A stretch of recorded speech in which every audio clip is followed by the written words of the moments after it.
Today we're talking about the history of tribes and tribalism, group identity. We're talking about World War II and the rise of nation states, and why I think the future is decentralized. In fact, decentralization is happening all over right now. And this podcast and whole project is dedicated to building the towns of the future.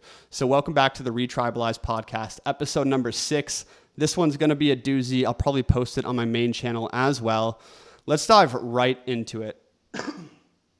Culture is the spirit of a people. I literally think of civilization, each civilization, as having a spirit or an essence behind it. And this spirit evolves and goes through a life cycle. It's like the start of Rome with this very victorious spirit, through the Republic into the empire. And it died many times and was reborn in different ways.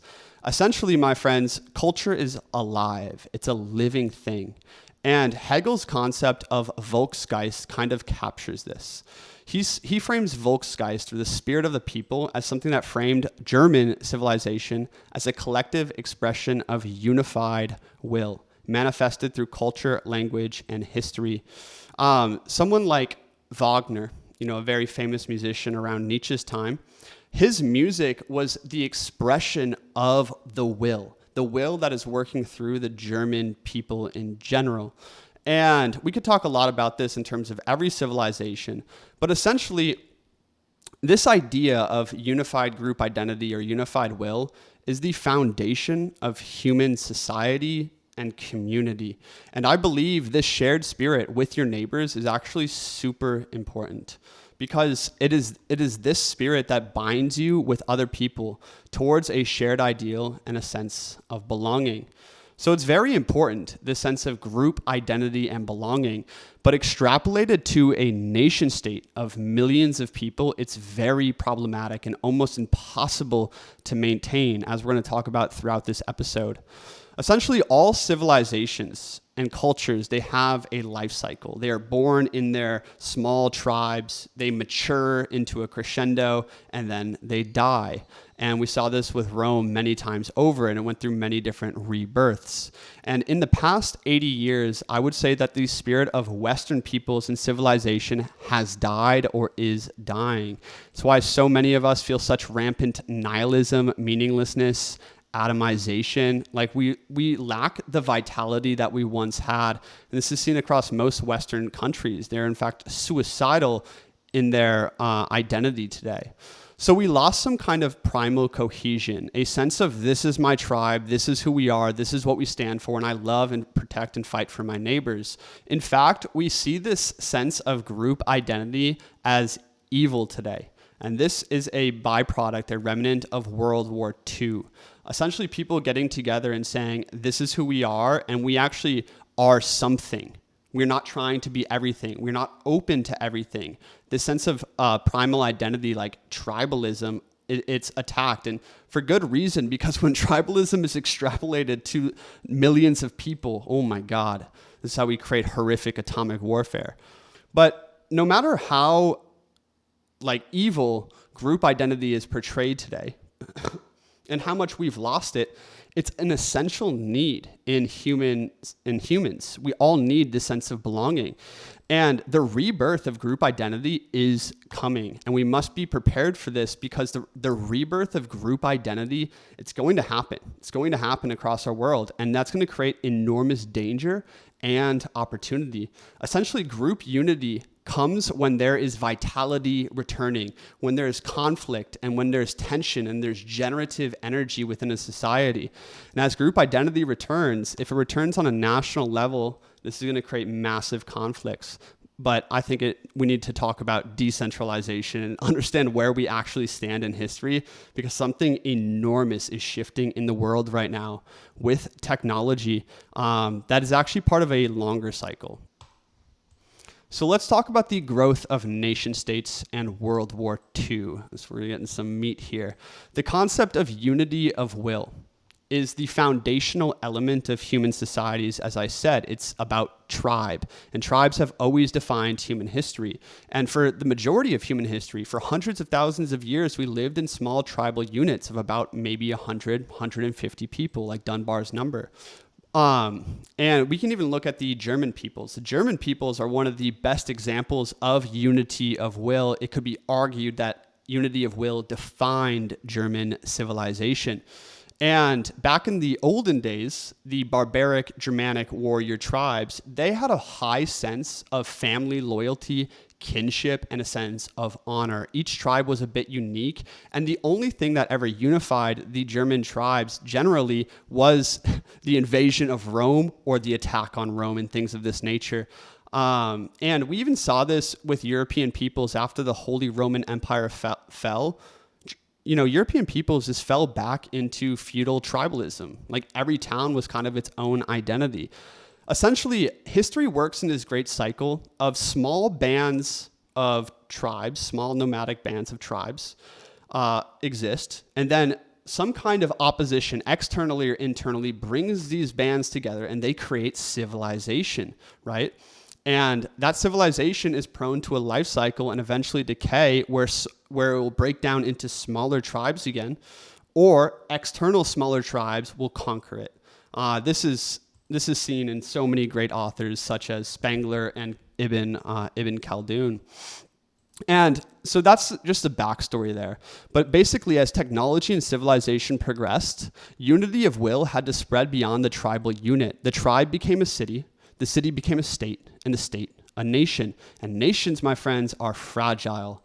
And by the 1900s, we saw the most tremendous centralization of power the world has ever seen. The nation state of millions of people, it's never really been tested before. And the issue is our technology and our warfare has increased to such a level that the nation state was almost required for industrialization, required for the manufacturing of tanks and bombs and nukes. Like essentially during World War II, every nation in the West had to build a cohesive sense of unity of will, because every nation needed to inspire great patriotism within its citizens to mobilize a war effort of millions of people. So the Third Reich came into being as the result and response to the social collapse and humiliation after World War I. After World War I, the German people were fucked. They had to pay enormous sums of money.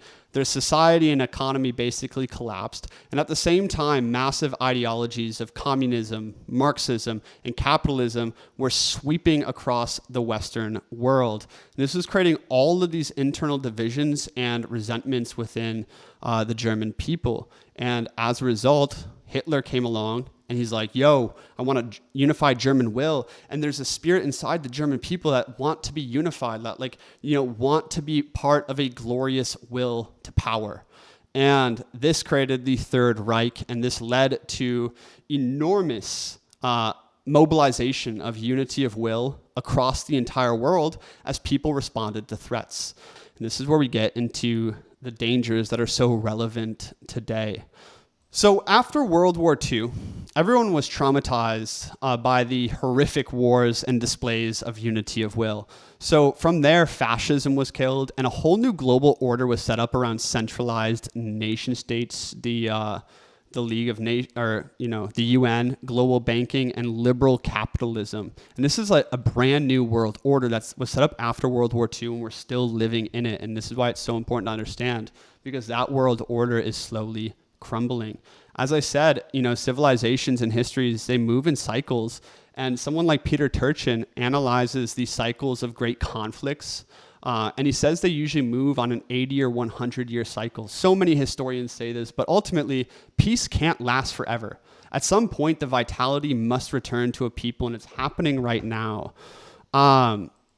So the reason it's happening right now, I think we got to start by talking about 9/11. So 9/11, I think, was the final gasp of the unity of will within America. My dad, it was in the military. He was a fighter pilot. And when 9/11 happened, he called up his old commander and was like, yo, I'm ready to serve. I'm ready to make it happen. There's so many country songs and this sense of patriotism that happened around 9/11, I'll put a boot in your ass. This is the American way. Hey, Uncle Sam. It's actually there's this feeling, like, I think most people feel it, like this sense of pride in a people, or the sense of like, this is my team, that's where we're going, we have an enemy again, hurrah. People want that. Again, the problem is, though, is when we live in nation states of millions and millions of people, the greater good, the rallying cry is often co-opted by elites for political ends. The rallying cry, the greater good, is usually in service to bankers. It's in service to the war machine. It's in service to big pharma. It's in service to very corrupt powers at the top of our society. And this is why, like, I think patriotism is dying and must die to some extent, because the nation state must transform. And I'm sympathetic to nationalist ideas, but the problem is our leaders and institutions are far too corrupt and childish today. Like, look at Trump and Elon, like, fighting on Twitter. Like, people are too divided, and our technology is way too powerful. Like, I think in America, after 9/11 happened, and then we went to war with Iraq, and people realized that America was lying to us so often, like, there wasn't WMD there. Like, we basically failed in all of our missions, and the war became very unpopular, just like Vietnam. And I think people are getting savvy to the fact that these wars aren't fought for any humanitarian reason or spreading democracy or for the greater good. These wars are fought to fill bankers' pockets. These wars are fought to fill Raytheon's, coffers. And, these wars are fought for financiers, basically, people who make the money, like follow the money. It's the same thing with COVID, right? When we have globalism and we have enormous nation states, like, people in power can, create an enemy. This is usually what happens. It's like the divide and conquer method. Is you create an enemy, you mobilize unity of will and group identity towards that thing to solve this problem. But the issue is they are creating both the problem and the solution. So yeah, we could get much deeper into the political philosophy here and why, like, democracy probably doesn't work at these enormous scales, because again, it gets co-opted by bankers, by capitalists. And the capitalist model, the capitalists that run, the world today, again, this evolution and crescendo happened after World War II. The capitalist global banking system was put into place universally. And this is the real meaning and result of World War II. It created the global world order that we live in today. So how things are changing and why decentralization is the future. So in the 1950s, we saw the crescendo of this world order, I think. That was happening. It's been a long time coming. Essentially, in the 1950s, we had 4 TV stations, right? We had centralized communication technology, centralized governance. We had centralized money, centralized everything, and the peak of the nation state. And this is why when Trump comes along and, says, like, America first, people are so stoked because they want to return to the 1950s of prosperity, of a sense of group unity, of the pure nation state model of nationalism. And I don't think we can go back. In 1950, there's 4 TV stations. In 2025, anyone with a phone can out-broadcast CNN. Think about that for a second. Anyone here can start a cryptocurrency. You can create your own money system. Communications are decentralized through the internet. You can go learn from a million different sources and go travel the world with your friends. The world has become increasingly decentralized, and we're going to talk about what that means to solve the great crisis of our times. So decentralization is the future. I'm over here on my ReTribalize.org. It's my new website for the ReTribalize project. And I just want to talk you through kind of the vision that I see happening in the world and how it's already occurring in my life, in the world, and in the lives of others. Essentially, technology has made the shift possible from huge nation states again to a different kind of tribe. And it's not a tribe that's a return to nature, return to primitive nomadism. It's a different kind of tribe that we haven't seen before. I think this is actually the natural evolution of humanity. And so in terms of, I want to talk about the plan here in a second, but last thing I want to say, like convincing you of the plan, but basically most people don't dream of soulless cities. They don't dream of huge empires. They dream of villages with their friends, okay? This is like the first principle. This is the foundational problem that is alive in most people's hearts. I talk to my normie aunts and uncles. I talk to strangers on park benches. And it's amazing that so many people have the dream of starting a little village out on the city outskirts, right? Inviting all their friends to come live by them and living in community. Like everyone wants it, right? And with rapid AI advancements, economic collapse, like great uncertainty and great danger in the world and a great social, spiritual crisis, like the pressure is mounting, my friends.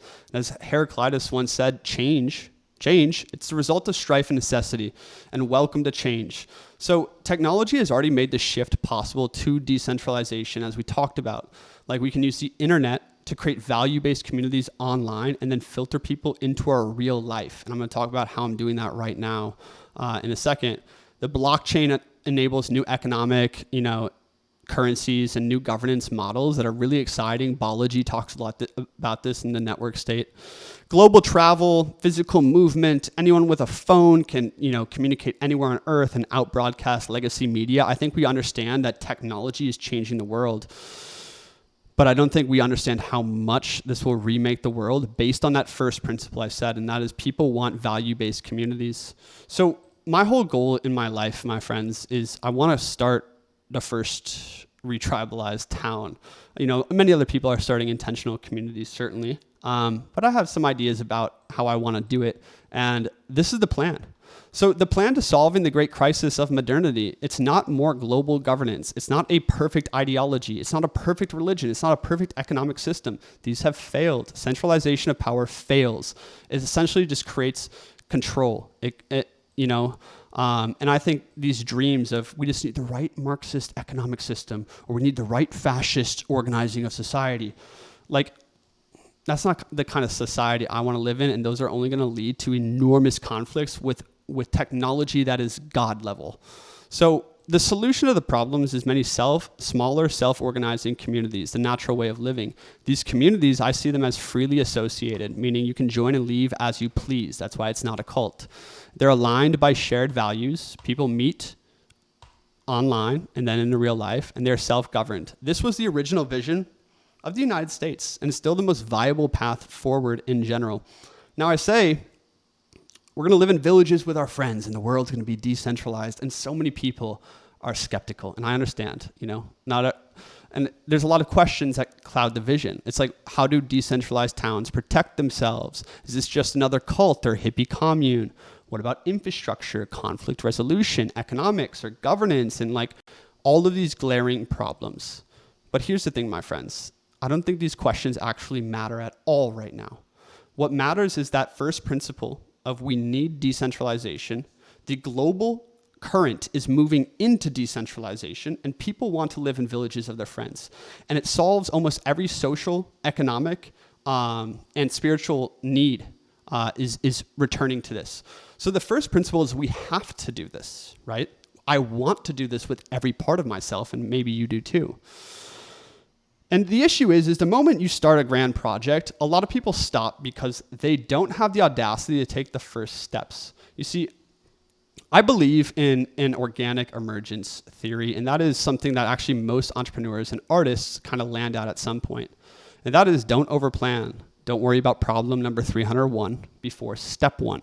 Just begin. Follow the principles, adapt. That is how beauty emerges. Like any YouTube channel I've ever started, all the ideation of like the video ideas and how I'm going to monetize it and what the business is going to look like after starting literally 10 YouTube channels, all the pre-planning basically goes out the window the moment the battle starts. It's the same thing like Sun Tzu said it, The moment the war starts, all your planning goes out the window. It's like you can plan, you should plan a bit. But in general, like you'll find the solutions when the time comes. You just got to start and evolve. So our plan is simple. Like I want to build the first ReTribalize town. That's kind of what this website is built around. Like it's the foundation I'm starting. It's a nonprofit. And I want to find the team and find the investors to actually make this happen. But this is not a pitch to come invest or whatever. It's like, this is just what I'm passionate about. Although you could come invest. Why not? Maybe this is a pitch. Come join us.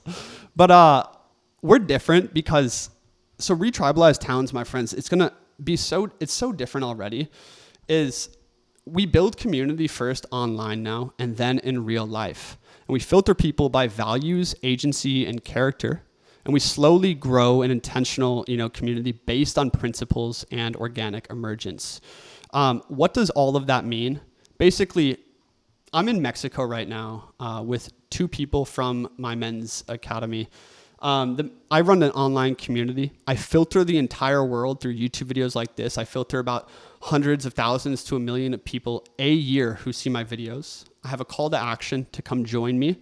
They talk to me. I filter them into an online community. We build culture and relationships online, and then people come and join me in real life. I have a friend here from the Men's Academy. I've met my best friends through my YouTube channel already in my life, and also moving forward, like I'm getting houses with other entrepreneurs that I meet online consistently. Like I want to build brotherhood, and I'm not the only person doing this, but I think, I have a cutting edge experience here of actually employing technology to what it could be used for, right? So I think technology could literally be used to filter people into a community and then broadcast the community to the world, right? And then continue to filter people into the community. And I think this is how the new tribes are going to grow. So the new towns will probably be founded by entrepreneurial leaders, men who start businesses and then unite and empower a handpicked team. Essentially, if you're an entrepreneur out there and you have a business, what you could do is join something like the Men's Academy, my online network, or join another community online, or start making content to find highly aligned people to hire. It's like, instead of hiring employees from India, right? Hire people who have best friend potential for you. It's like, the solution to our problems are not grand visions. It's not globalist economies. It's not these enormous, like blueprinting that a lot of people get stuck in. It's like, how can I solve the problem of community right now in my life? And if you're an entrepreneur, hire people who have best friend potential. Like, interview people for best friend potential. That's kind of what I'm doing, right? And then you start building a handpicked team around you that is making money together and growing a group identity, growing shared bonds, growing a culture. And then each one of these entrepreneurs starts a project that basically, like I said, creates a group identity. So this model is already working for me. It's already working for other people. I want to start a nomadic brotherhood first and then find investors to start the first town. And the first town, again, these problems and steps, they just build on each other. It's like, filter one person into your network, right? Build a relationship with them. Filter it out. Like, this is my friends, there's 1,000 problems with everything I'm saying here. I really understand that. Like, how do relationships work again? How does community work again? But it all starts at building teams in mobile spaces. Like, you could start with land. If you have land, great. I would love to have land. But if you don't have land, you could either join a business with someone that you admire and respect, or you could start a business, right? And hire people that you admire or respect, or work with people. You need shared projects, right? And then we can get land. But once I get my own space, the cool thing is instead of most intentional communities where they start by buying land and then trying to find the people to join them, that generally creates a transient energy and not a high consolidation of group identity and group will, which we actually need. We all want that. The thing that creates a high concentration of group identity and group will is actually building the team beforehand. So it's like building the team online, building the culture online, and building the culture in your friendships in your real life, and figuring out how to unite people around you. Not everyone needs to be a leader like this, but just know that leaders like this exist, right? They exist in the world, and I'm aspiring to become one myself, right? So once you do own the space and you actually are building the networking community online, you could bring in your wolfpack, right? So basically the steps are: filter kindred people on the internet, build a capable team. I often call these wolf packs, right?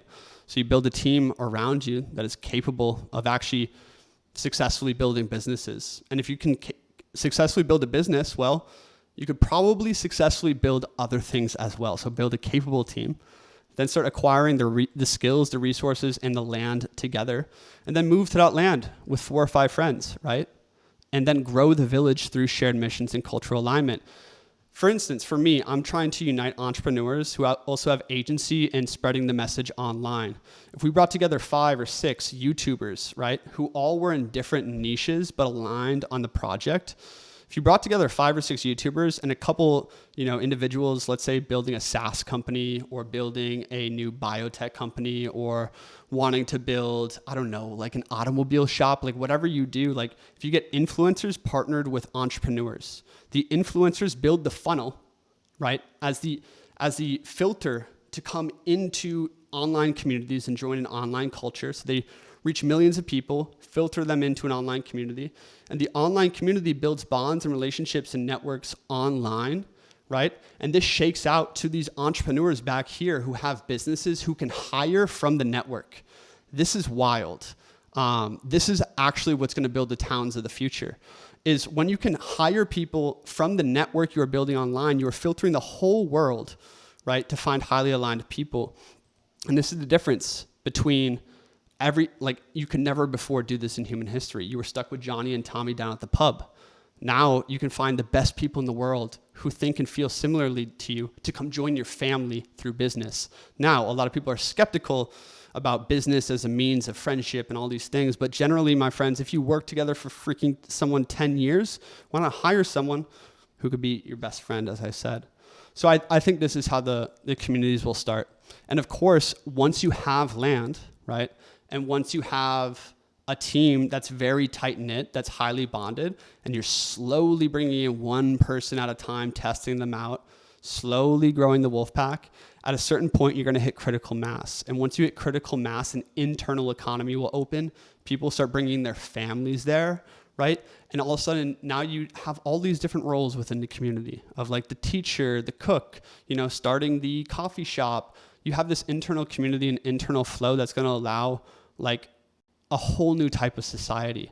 And if we can do this and build these little communities of about 100 people, 200 people, and then connect them through a decentralized network, this is going to be the foundation of the states and nations 500 years from now.